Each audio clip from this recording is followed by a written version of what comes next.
Hello, what's up? Yun na nga at tayo'y nagbabalik. So for today's video, ipapakita ko sa inyo kung paano ang buhay ng tambay at kung paano mangutang ng kahit ayaw kang pautangan. So bali dito nga ay naglalakad-lakad ako dito sa daan papunta sa kung saan pwedeng matambayan. So bali mag-aalas 7 na nga pala ng gabi dito kaya naman medyo madilim-dilim. Sinamahan pa ng kadiliman ng aking skin. Aba, wow.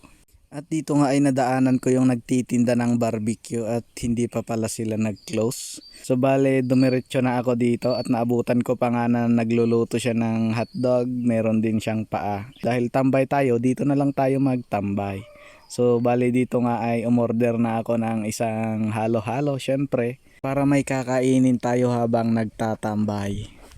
At dito nga ay sobrang bilis ng mga pangyayari, kasasabi ko lang yung order ko, yun na nga at biglang dumating na agad-agad. Kasing bilis ng pangyayari sa inyo ng ex mo, tumalikod ka lang saglit, may iba na siya. Ay joke lang.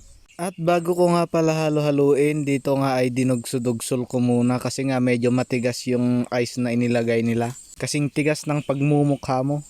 Ay joke lang. Dito nga ay ini-enjoy ko ang bawat higop ng malamig na halo-halo. At kung napapansin nyo habang kumakain ako parang napakalalim ng iniisip ko.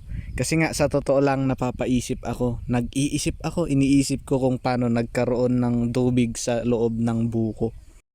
At sa pagpapatuloy ko na paghigop sa kinakain kong halo-halo, dito nga ay medyo napapaisip na ako. Kasi nga may napansin ako sa halo-halo na kinakain ko, habang lumalalim, sumasarap. At dito nga ay tinignan ko ng maayos yung halo-halo na kinain ko at dito nga ay nalaman ko. Puro sugar pala ang nasa ilalim, hindi pala maayos ang pagkahalo ko.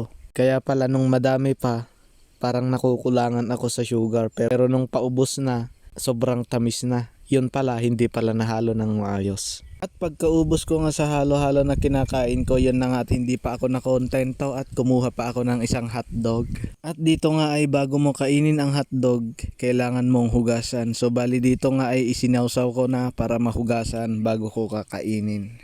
2 years later, yun na nga at naubos na yung hotdog na kinakain ko at stick na lang ang natira. At parang nakukulangan pa ako at parang gusto ko pang kainin yung stick. Pero dahil busog na ako kaya naman pinigilan ko ang sarili ko at oras na para ako'y umuwi. Dagas ko ng bigat.